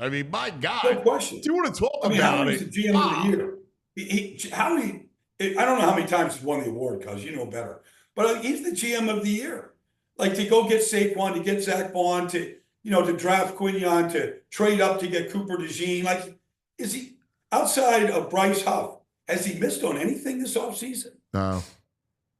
It's unbelievable, man. And now all these Georgia kids, Nolan Smith is coming on. They're all playing. They're all about to come on. Even Jordan Davis is making contributions. Jordan Davis is like, he's coming on. Jalen, dude, we got to talk about Carter, all right? First of all, is he in Dominican Sue? Like, coming or whatever, like he should have, on the way. Look, no, but like, he's out there on the punch safe team, and he's throwing a jab at Connor Haywood, and he gets flagged for it. Now, it was a vicious punch. Like, but, Sirianni wants to go, like, literally get in his face, and, here comes, the defensive line coach, and he steps in between, and here comes Big Dom. But, like, Jalen Carter can't do that, man. You can't be suspended. You can't break your hand. You can't do dumb stuff. He plays nearly every snap. He's the heartbeat of that whole defense. So, like, I just, he's I love that kid. I got to be honest with you. I'm with you. You're 100% right, and you can't do that, without a doubt. Like, there's a play. Did you see the play where Yes, I put it on. Yes, yeah. Look, it looked like a Georgia spring game. Okay, because here's Darnell Washington, here's Broderick Jones from Georgia, and here's Nakobe, here's Jordan, here's Nolan, and here's Jalen Carter, and they just put the back down. I think it was Najee. He goes down, and here's Jordan Davis helping him up, and here's Jalen Carter going, Dad, get out of here, man. You ain't helping him up. Like, Is that not awesome? Yes, I love that. I mean, I love that aspect of it. There's too much of that brotherly stuff going on. He's such a football player. Dude, like that defense, if they go on to get to the Super Bowl, it's because, let's face it, that defense has turned into one of the best defenses in the NFL overnight. It's unbelievable what's happened. It's really is. But, if you go get a stud corner and a stud nickel, and you draft these kids in the first round like they did, and you keep developing them, and you make the switch and you put Nolan in there because he just keeps getting better and better. And, like they've got their rotation. The linebackers are out of this world. There's nothing they can't do well. There's not another team in this league that would have given Zach Bond the opportunity that they gave him based on 4 years in New Orleans. Nobody. And the guy is a Pro Bowl linebacker. It's remarkable. It reminds me, honestly, of what the New England Patriots did with Mike Vrabel. Mike Vrabel was a special team player with the Pittsburgh Steelers, at Ohio State, like third-round pick, a little bit like Zach Bond. And he sat there in Pittsburgh as a special team guy. And then, Belichick saw something in Vrabel and became like an all-pro, every down, stud linebacker. And I feel like that's the comp. Now, one was an outside, one's an inside, but I feel like that's the comp to Zach Bond from the first contract, the first 4 years, hardly being used, to what he is now. Yeah, that is such a great comp. Oh my God, that's so on point. Yeah, you look at that unit, and you mentioned Nolan Smith played the Kobe Dean. Like those dudes are all coming around. It's wild. It's wild. It's wild. They run and hit. They get after the quarterback. It was, I knew the Steelers' offense was just a stick in the mud, but like it looked awful. Like they didn't even look like I know they go to Baltimore this weekend on Saturday, but that offense without George Pickens, there's no explosion to it. It's just it's like literally exactly what's coming at you. Like they really can't even be creative with what they have, and they just dominated them up front. So they just made it look like they didn't belong in the playoffs. Yeah, you know what's coming on this weekend? Historic weekend. The college football playoffs, Baldy. Yes. Friday night, South Bend. Oh my God! 3 games on Saturday. It's going to be incredible. I love that quarterback at Notre Dame, Riley Leonard, man. Yes, that kid was at Duke. Well, you're Duke. Your brother. Your Duke brother. Yeah. Well, he broke his ankle, I think, last year. Yeah. Something happened at Duke, and he didn't finish the season. But they were ranked. They were ranked in the top 20. Yeah. He's come to South Bend, and that's going to be. It's going to be wild. It's going to be it's just football. It's just a football smorgasbord from now until the Super Bowl. Literally, you can't get enough college. Down the stretch, Saturday football, Sunday football, Monday football, Thursday. You can't get enough right now. I know. I'm going to freeze this time. All right. And I just want to kind of relive it every day. All right. All the games every day. I got to show you something. All right. Okay. So Sunday, you'll love this. Sunday morning, I get a call last week saying, "Hey, what are you doing Sunday morning?" We're having a quarterback workout. Okay.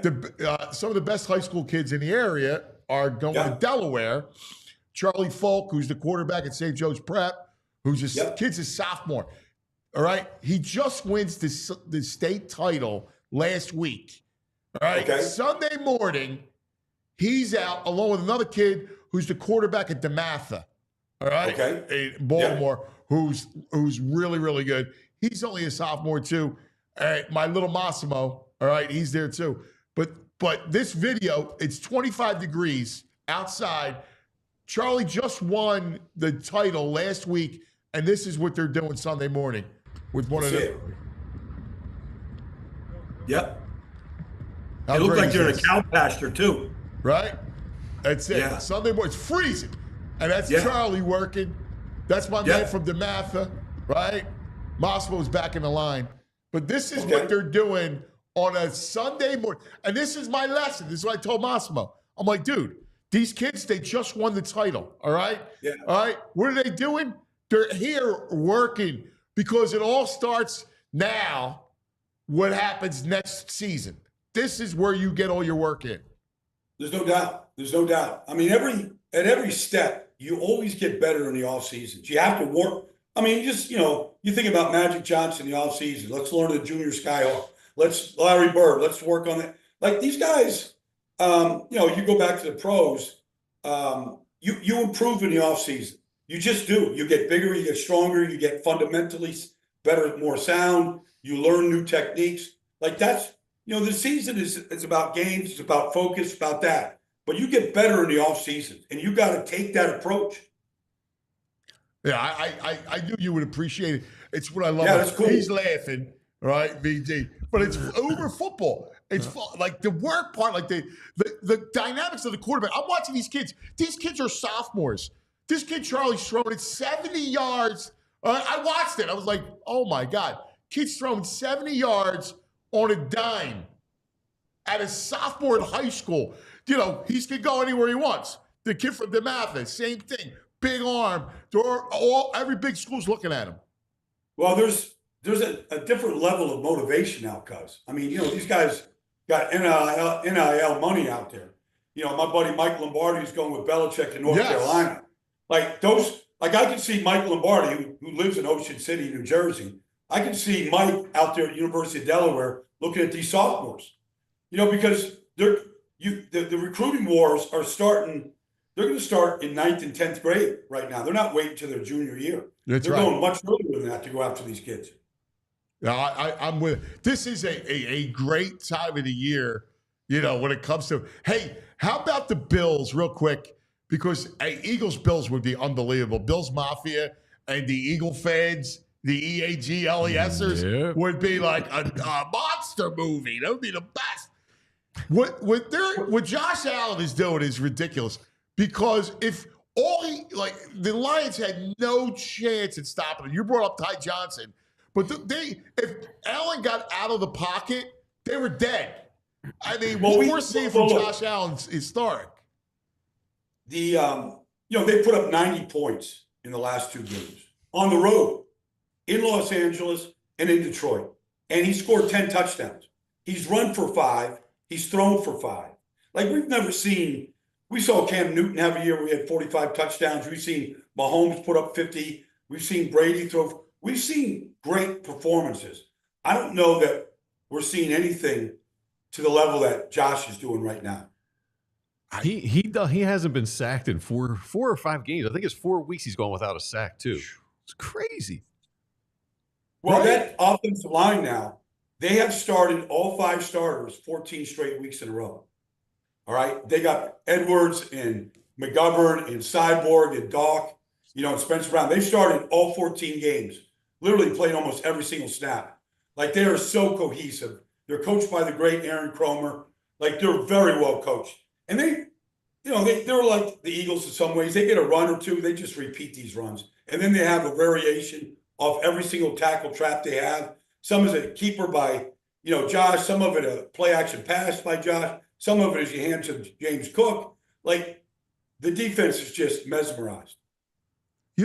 Sean, it's amazing. He's become a great coach. Like, this is a guy who was an intern, right? A coaching intern in Philadelphia under Andy, right? We all know the story about when Jim passed away and Sean got the job as the DC, right? Kind of got scapegoated a little bit and goes to Carolina.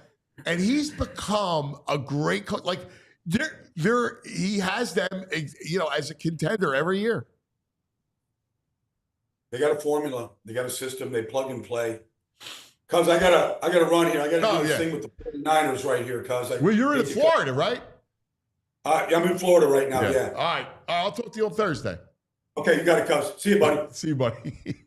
We go all day over football. Man's in high demand, Baldy. Yeah, he's got his Niners. I forget today he does the Niners hit. Oh man. Yeah. Can't be easy. Yeah, he's always, well. Can you imagine? You're just talking about football all day. That's fun. All right. Yeah, He loves it. He loves Yeah, it. what's not to love? I mean, Yeah. Andrew and I lived with him last year at NFL Films. We were there every day, and just immersed in it. I loved it. I can't get enough of the kids too. Like those two. Like That is cool. we have our man Danny D comes in from the prep. Every week, and we kind of lived this whole thing. Mm-hmm. Like that kid Charlie, you saw him. Look at his feet. Like watching these kids put work in. Yeah. Like this is so unique. The times that we live in now. Mm-hmm. Oh yeah. Where these kids are completely different. They're so much more skilled than you'll ever see. Because like I was sitting there with a bunch of dads, right? And the second kid who went was from DeMatha, right? So he's the quarterback at DeMatha. He's also starting 2-guard as a sophomore on the DeMatha basketball team.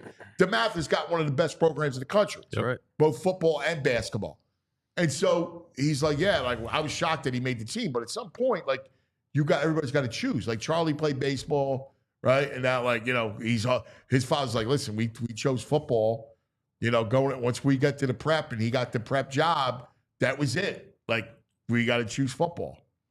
I mean, it's wild. When I was the Great North Catholic, Marty Lippincott was a top 5 recruit. Yeah. He's on the cover of Sports Illustrated, went as offensive lineman to Notre Dame. Yeah. And man, that guy did not do nearly the training that goes on today. He was just a guy who played football, and he'd be in the weight room, but nothing like what's going on. Like, it's one thing being in a weight room, right?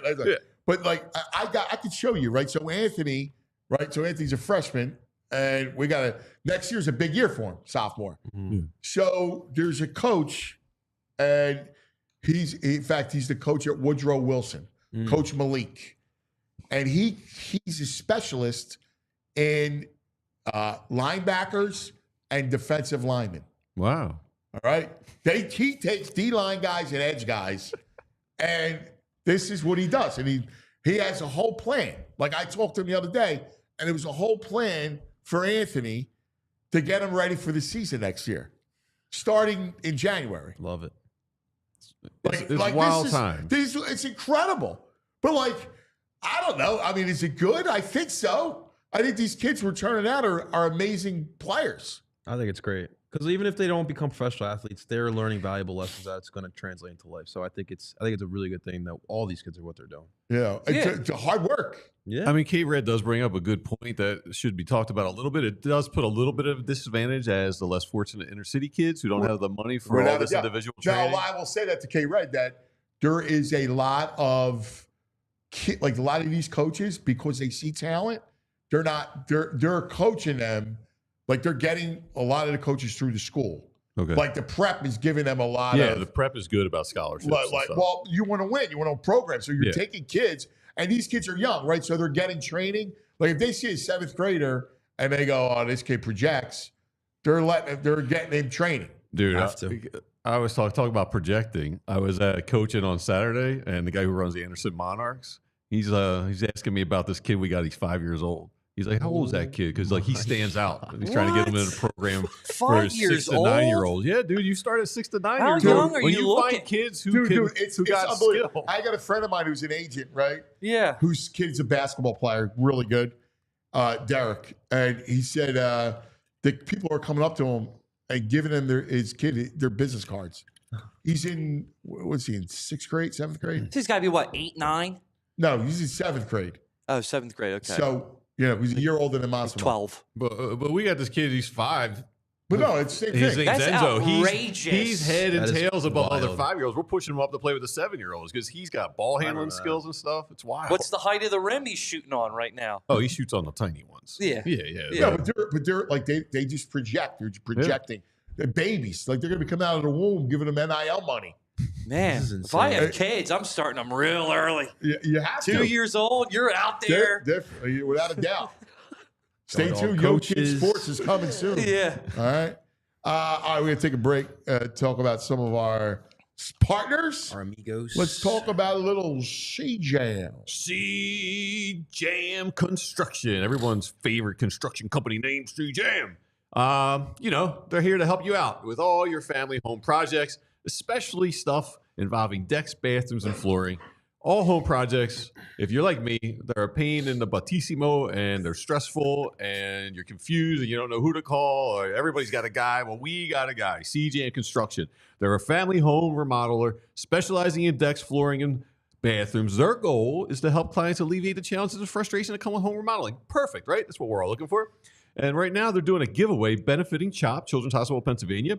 Through the 20th, there's an online raffle for a chance to win a Yeti cooler and a Kelly Green signed Saquon Barkley jersey. I like that. Oh. All proceeds from the raffle go towards their CHOP online toy drive. Raffle tickets are $10 a piece. No limit to how many you want to buy. You can donate in one shot or, spread it out here and there. The winner will be announced on December 21st. People can enter by going to cjamconstruction.com toy drive. And hey, when you reach out to CJAM for help with your decks, flooring, and bathrooms, be sure to mention PHLY to receive 15% off when you call 856-329-2933 about your next home project. And you can see their full selection and learn more about the products and warranties on their website, cjamconstruction.com. You want from you, Battissimo? Hey, man.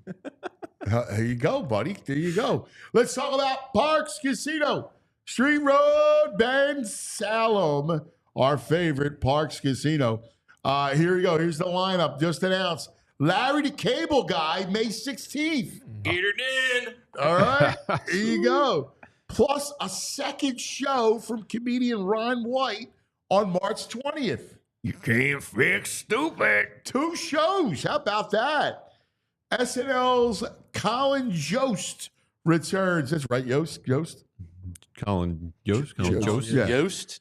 Because he's great, right? I mean, returns 2 nights, March 14th and 15th. Hey, Scarlett, can I have some of that Marvel money? Country artist Cole Swindell, February 7th. Heads Carolina, tails California. That's pretty good. Get those Parks Casino gift cards right now for the holidays. January 18th, the reggae sounds of Shaggy. But you caught me on the counter. Wasn't me. January 24th, actor Richard Kind. Curb Your Whoa, Enthusiasm. Larry. Whoa, Larry. March 8th, magician Michael Carbonaro. Hey, Mike, how'd you make me disappear? Country star Lee Brice, March 22nd. There's a rumor going round about me and you. Enjoy dinner and drinks before the show, Liberty Bell Gastropub, the Park Trail Steakhouse, Bamboo Noodle House. And again, you can get gift cards for all that. ParksCasino.com. Buy tickets for all shows at the Excite Center. Parks Casino, this is how you win. You got to be 21. If you have a gambling problem, please call 1-800-GAMBLER. All right.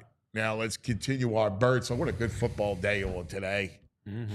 This portion of the program brought to you by Rite Aid, your neighborhood pharmacy, I riteaid.com. was really looking forward to some Sixers talk. More Sixers talk. Which Flyers? Are they tomorrow? They are tomorrow night. Yeah. Who they got? I'm always Minnesota was tough. The Minnesota was nasty. Those uniforms look great. The Minnesota wore the throwback green. I know. I love those. Yeah, Detroit. Kaprizov, they're was- nasty. He was on fire that night. Yeah. But Red Wings tomorrow, and then you got a back-to-back on Thursday. They'll be playing the Kings. The Kings. Yes. Wow. The Kings. The L.A. Kings. Marcel Dion's. Nobody knows who that is. Oh, my God. You know who that is? Yeah, man. Rogi Vachon. The Kings. Luke Robitaille. Love Luke Robitaille. I know. Who's our guy, Robitaille. Only Toots knows that stuff. All right. Time now for our man, Bo Wulf. All PHLY birds. There he is, getting ready to go to work. Good morning, Bo. What we doing, guys? Coming to you live from the NovaCare Complex parking lot. What's sexier than that? You gotta love it. Look at that. You gotta love. I love that place. I love walking there. There we go. I love walking up the steps and the columns. It's like going into the Roman Coliseum. Although, people do say it's it's not quite as state of the art as it once was when it was first built. But I don't know. I don't think that's where that money is going.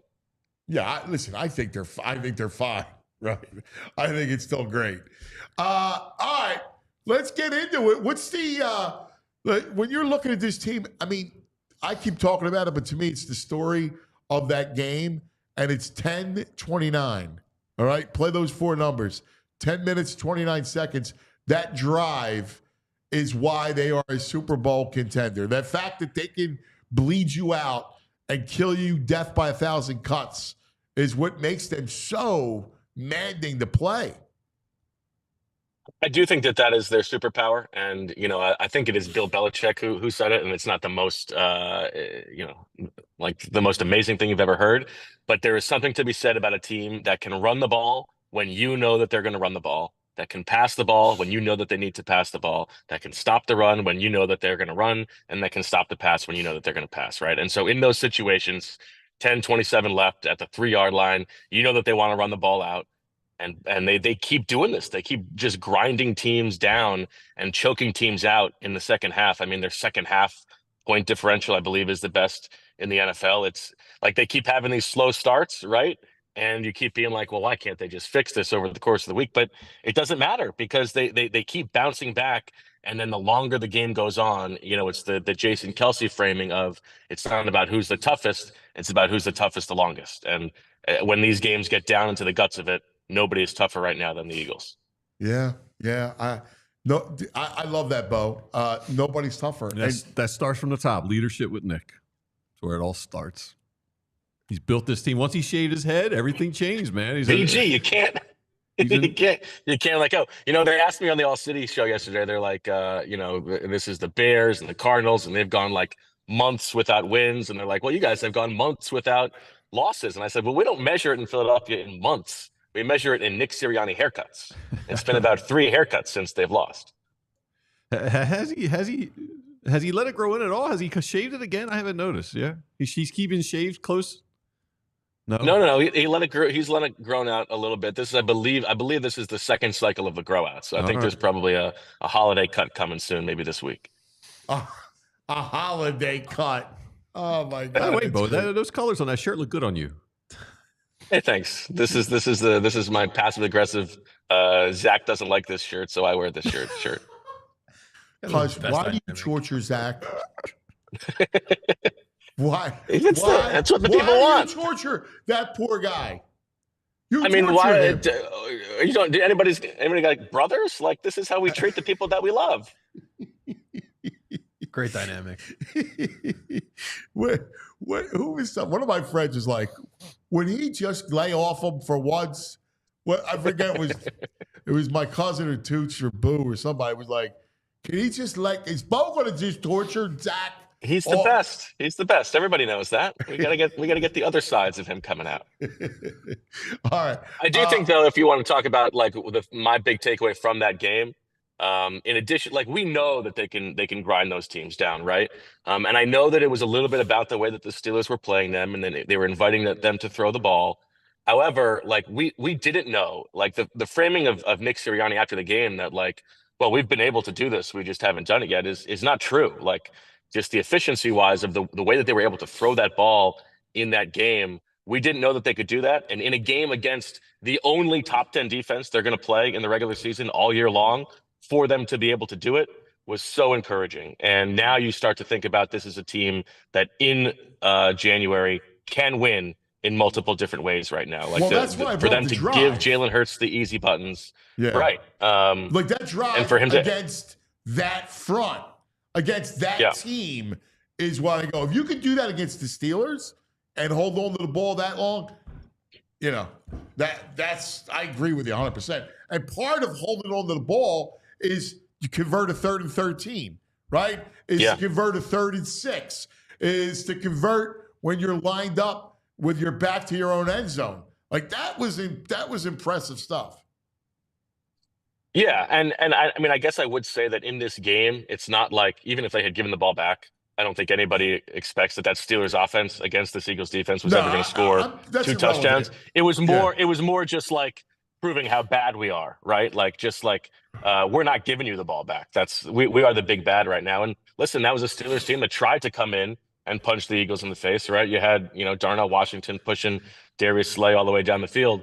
But this Eagles team, like, we think of them because they have these really talented guys on the outside, these playmakers, as not necessarily a physical team. But they keep playing these teams like the Ravens and the Steelers, these teams that are known for being physical, and the Eagles are the more physical team every time. They are. I mean, listen, it stems from both fronts. Boy, I love Jalen Carter. I know he can't do the head thing, but everything else about him, he's the greatest. That dude is tough. I love the fact that he did the hands thing. Like, you ain't helping him up. Like, this is football. I love that. I love that too. He's the perfect kind of Philadelphia football psycho. Like, you are not coming in here and doing anything. And even like the back and forth with Nick, like, I guess he should probably show his coach some respect. But I love the fact that he's in that mode and no one's going to mess with him. And I still can't get over the fact that he's playing like 95% of the snaps. It's insane. We have not seen that in Philadelphia in a very long time. And it's the only thing that honestly, like, you think about what concerns you about this Eagles team. On the field right now, there's nothing that concerns me. The only things that worry me are these things that are creeping up a little bit, like Saquon's usage a little bit, Jalen Carter's usage a little bit. Are they going to be as dominant in January as they are right now because of that stuff? But right now, I wouldn't take Jalen Carter off the field. How could you? You can't. Dude, you're spot on. One of my favorite guys was always Ndamukong Suh. I just thought he was menacing. He was a great player, great football player. Like he was just an amazing football player. But he also gave them an edge. Like, this defense now has an edge. Like, you got, your corners can't be edgy, but now you're the way you have Carter, Nolan Smith's playing terrific. Zach Bourne's a revelation. The Kobe's tackling, and then you got the elite, corners, the elite secondary with Quinyon and the way Coop's playing. And even the way that Quinyon came in on the Slay, kerfuffle there, like, he's coming in with an edge too. Yeah. And you think about last year, right? The way that defense just collapsed at the end of the season, and the Eagles' talking point internally and externally was, we felt like we didn't have an edge down the stretch of the season. It's a big reason why they re-signed CJ Gardner-Johnson, right? They wanted to try to bring back some like sense of physicality and nastiness. And as they flipped over and not having Fletcher Cox there anymore, for them to be able to answer that as resoundingly as they have, I think you're right that Jalen Carter deserves a lot of the credit for that. He's the best player on the defense, but he also seems to be like the most dynamic on-field personality. Obviously, CJ Gardner-Johnson has done that as well. And then as hard as Zach Bond is hitting all the time, and as you talk about, like, Nolan Smith is bringing that relentless energy, Quinyon Mitchell and Cooper DeJean, more physical than you might expect from guys in the secondary. This defense, in addition to just like as buttoned up as they always are and as short tackling as they always are, they do have that great play personality, that physicality, that no wonder that Philadelphia is falling in love with this defense. Yeah, you love it. And look, Vic is the perfect steward of it, right? Like, we love the old pop-up veteran coaches that just know the game, man. Like, come in and what's funny?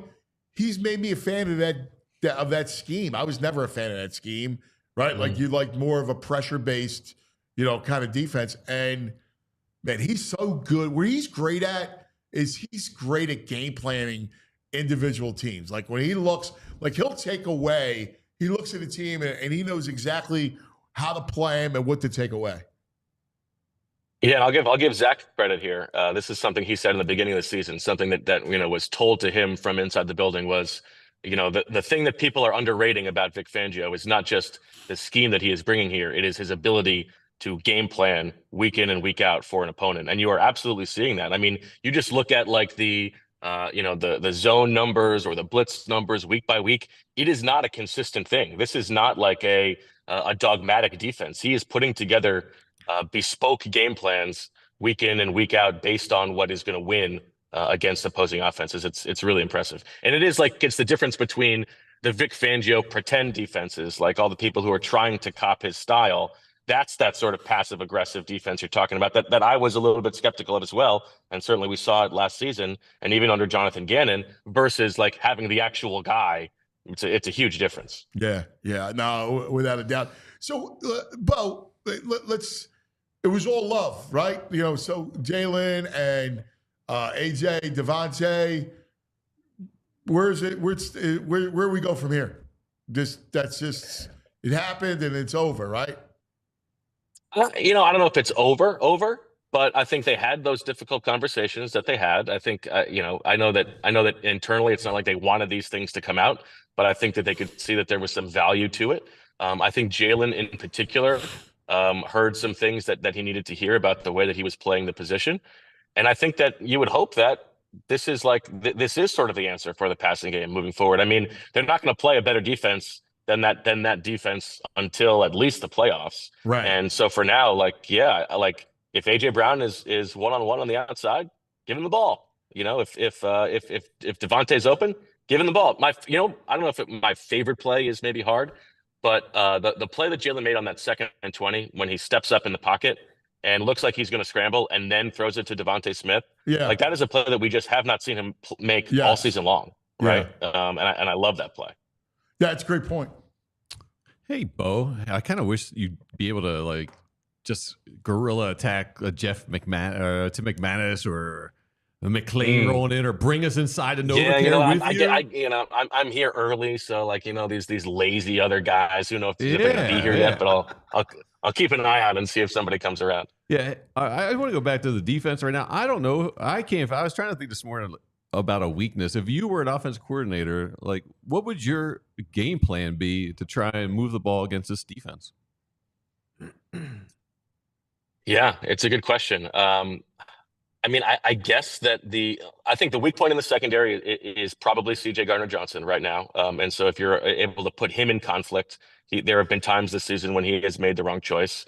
But this defense, they don't give up big plays. And even some small little weaknesses that you've seen on a weekly basis, sometimes those passes to the flat can get 6-7 yards against them. And Zach Bond had that buttoned up against the Steelers in this last game. So they're solving all of their problems. It's not even a weekly game plan thing that I think is there to be exploited. I just think their weakness in general is all of the snaps the defensive linemen are playing. Are those guys going to wear down? But that's not something that's going to help, the Commanders on a weekly basis. That said, I'm very curious to see what the Commanders do this week, because this is obviously the first time all season we're going to see a team play the Eagles for a second time. So I'm curious to see what kind of adjustments they make. What's your vibe on Jake Elliott? You feel good about him now? Is he back? I think it's a good sign that it's not just full yips, right? He was able to correct some things. I think I'm curious to see what Nick Sirianni's trust level is going to be on 50-plus yard field goals. If there's a tight decision in this game or moving forward over the next couple of weeks. But I do think that even if they know that he's not the nails that he was last year, it's nice to know that he can still sort of knock in those 40 yarders and not be too worried about it. Yeah, I got to tell you, it was just such a thing of beauty, man. I beating the Steelers in physical, and I know that there was no Pickens and the whole thing, but you beat the entire AFC North, which is a really good division. I'm curious about that defense. I wanted to see them play the Lions and see how they would fare, because I think they would fare pretty well. The way the Lions are getting smashed, I don't even think that they're not the chief worry. I don't think so? And I go, maybe Green Bay, Minnesota, Tampa, Baldy brought up. Yeah, I do think that we were talking about on the show the other day that the middle of the NFC looks better now than it did a couple weeks ago. Tampa and those teams are a little bit better than they might have looked. But I think in the end, I still think if Detroit could hold on to the 1 seed, even if they are getting ravaged injury-wise, having to go to Detroit would probably still be the most difficult game to me, just because you'd have to go into that environment. I just don't see how they have to go to Chicago, and I know they're bad, but they'll play better on Sunday. You got to go to San Francisco, and then they'll play better at home. And then you got Minnesota at home, and you're ravaged, and you got no Montgomery. I don't know how they hold on to the 1 seed. Yeah, I mean, we'll see. They've mostly answered all those calls so far, but yeah, that defense is just getting decimated. And then, to be fair, the Eagles also still need Minnesota to lose one more game as well. So yeah, Parks is agreeing with you. As yesterday they were tied for NFC Championship odds. Today the Eagles are favored at plus 210. Really? Lions are plus 225 for the Super Bowl. Eagles are second at plus 450. Lions are third at plus 500. They were tied yesterday for the Super Bowl as well. We said a couple weeks ago they were plus 550. And the brain said it was the best bet on the board. The Eagles for plus 550. Bo, great stuff, brother. What's on tap today? we got Fran coming in, so we'll go over all the film review with the screenshots and all that good stuff. We want to talk especially about that passing game. What were the things that the Eagles did in this game that they hadn't been doing the past month or so? So we look forward to that. Thank you, 2 my o'clock. brother. I look forward to it. We'll be watching as always. Thanks, pal. Thanks, guys. There he is, Bo Wulf, live from NovaCare. I got this text from my buddy Sunday night at 7:55, who's a Pittsburgh lifer. You guys whooped us. The whoop. There was a whooping. Yep. It was a whooping. Whoop, whoop. Time out for the Rite Aid back in the day moment. Back. We're going back, back, back, back. We're going back, back, back, back. We're going back, back, back, back. Back in the day with Rite Aid. Yeah! He does that thing. He's the best. With this one, I'm hoping you guys can educate us on. So I went back to December 17th, 1978. I did not know this, but the Eagles beat the Giants on the final week of the season at Veterans Stadium, 20-3. It was dominating. Wilbur Montgomery had 2 touchdowns. But that win signified the first playoff appearance in 18 years since the 1960s championship run. Yeah. I did not know that. We were little boys. So it came down to the season's final week. NFL Films touch. Could this Eagle team succeed where a dozen before had failed?